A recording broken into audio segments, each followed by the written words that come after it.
আসসালামু আলাইকুম ভিউয়ার্স, আল্লাহর অশেষ রহমত, আলহামদুলিল্লাহ সবাই ভালো আছেন।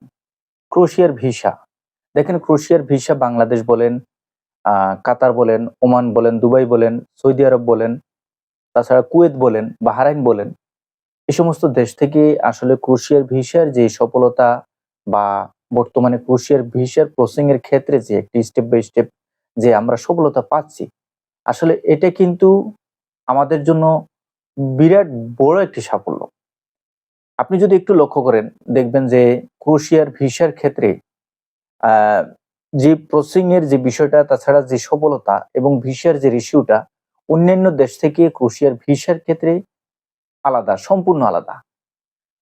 আপনার কোম্পানি যেই পারমিট গুলো বের করবে লয়ার দ্বারা, এবং ওই লয়ার যদি আপনার সঠিকভাবে একটি আহ, ভালোভাবে আপনার কাজটা করে থাকে, তাহলে কিন্তু আপনার ক্রোয়েশিয়ার ভিসার সফলতা একবারে 100% ধরে রাখেন।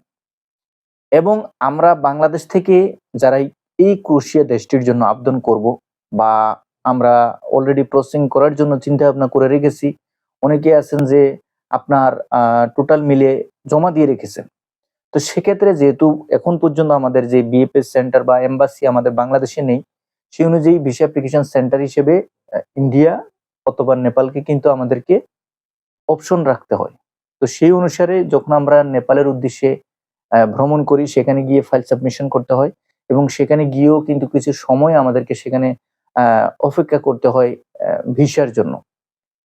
বর্তমানে ক্রোয়েশিয়ার ভিসা বাংলাদেশ থেকে, যদি আপনার সম্পূর্ণ সবকিছু ঠিক থাকে, এই বিষয়টা অবশ্যই আপনাকে মাথায় রাখতে হবে, যদি আপনার সম্পূর্ণ সবকিছু ঠিক থাকে, ক্রোয়েশিয়ার ভিসা কিন্তু ভালো একটা রেশিও আছে। তাছাড়া আমরা যদি মিডল ইস্টের দিকে তাকাই, সেই ক্ষেত্রেও কিন্তু ক্রোয়েশিয়ার ভিসা সম্পূর্ণ ভালো একটি সম্ভাবনা রয়েছে। এখন অনেকে বলবেন যে ভাই আমার আসলে দীর্ঘদিন যাবত হয়ে গেছে, এখন পর্যন্ত আমি কোনো আপডেট পাচ্ছি না। আবার অনেকেই আছেন যে ভাই আমি ২-৩ জায়গায় জমা দিয়েও কিন্তু ভালো কোনো ফলাফল পেলাম না। সেক্ষেত্রে আসলে আমার কতটুকু আশা করতে পারি? দেখেন, ইউরোপের ভিসার ক্ষেত্রে আপনি যদি আবেদন করেন, সেক্ষেত্রে কিন্তু আপনাকে অবশ্যই একটি বিষয় ধৈর্য ধরতে হবে। আর এই ধৈর্য ধরার পেছনে যেই বিষয়টা, এটা অনেকেরই কিন্তু থাকে না। আরেকটি বিষয় হচ্ছে যে সময়ের ব্যাপার-স্যাপার।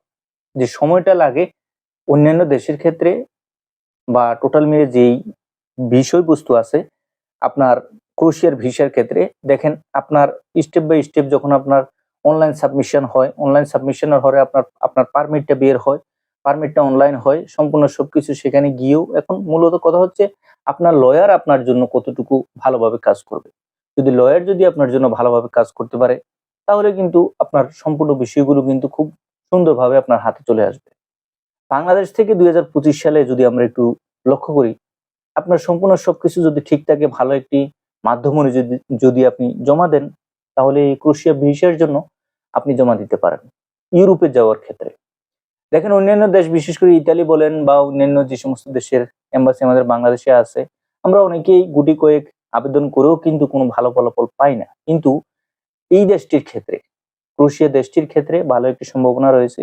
আপনারা যারাই চান বা ইউরোপে যাওয়ার জন্য ২০২৫ সালেও ভালো একটি মাধ্যম খুঁজতেছেন, কোন দেশের জন্য আপনি জমা দিবেন, অনেকেই কিন্তু এই বিষয়টা নিয়েও কিন্তু একটি দ্বিধাদ্বন্দ্বের মাঝে আছেন, আসলে আমি কোন দেশের জন্য জমা দিব।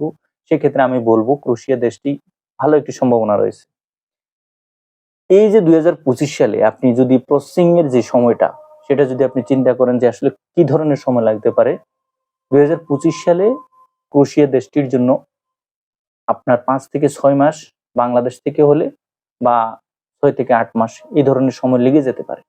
তবে এই সময়টা একবারে যে ফিক্স করা তা কিন্তু না। মানে নির্দিষ্ট যে সময়, এটার আগেও হয়ে যেতে পারে, বা এটার থেকে আরো বেশি সময়ও লাগতে পারে। সুতরাং মূল বিষয় হচ্ছে ইউরোপের ক্ষেত্রে আপনাকে কিন্তু অবশ্যই ধৈর্য শক্তি থাকতে হবে। যে সময়টা লাগে সেই সময়ের উপর লক্ষ্য রেখে আপনাকে কিন্তু বর্তমান যে আপনার কার্যক্রম আপনি করতেছেন, বা আপনি যে কাজ করতেছেন, সে কাজের উপর আপনাকে লিপ্ত থাকতে হবে। শুধুমাত্র একটি দেশের উদ্দেশ্যে আপনি জমা দিয়ে সে দেশে আপনার ভিসা হবে কি হবে না সেটার উপর ভিত্তি করে আপনি টেনশন বা ডিপ্রেশনে চলে যাবেন, তা কিন্তু না।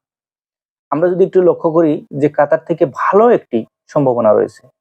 সৌদি আরব থেকে, কাতার থেকে, ওমান থেকে, এই সমস্ত দেশ থেকে ক্রোয়েশিয়ার যে ভিসাগুলো হচ্ছে, তা কিন্তু কাতার এম্বাসি থেকে ইস্যু হয়। আপনি যদি ওমান থেকেও জমা দেন, ওমান থেকে জমা দিলে সেটা কিন্তু বিএফএস এ জমা দিতে হবে। সৌদি থেকে জমা দিলেও সেটা কিন্তু বিএফএস এ জমা দিতে হবে। কিন্তু ভিসাগুলো ইস্যু হবে কাতার থেকে, মানে কাতার ক্রোয়েশিয়া এম্বাসি থেকে। এই বিষয়গুলো আপনাকে পরিষ্কারভাবে বুঝতে হবে এবং এই সমস্ত দেশ থেকে আপনারা যারাই ইউরোপের উদ্দেশ্যে যেতে চাচ্ছেন, আমি মনে করি ব্যক্তিগতভাবে এই ভিডিওর মধ্যে যারাই দেখবেন, একবারে পরিষ্কারভাবে একটি কথা বলতে চাই, ইউরোপে যাওয়ার জন্য 2025 সালে ক্রোয়েশিয়া ভালো একটি বেস্ট একটি মাধ্যম ইউরোপে যাওয়ার জন্য।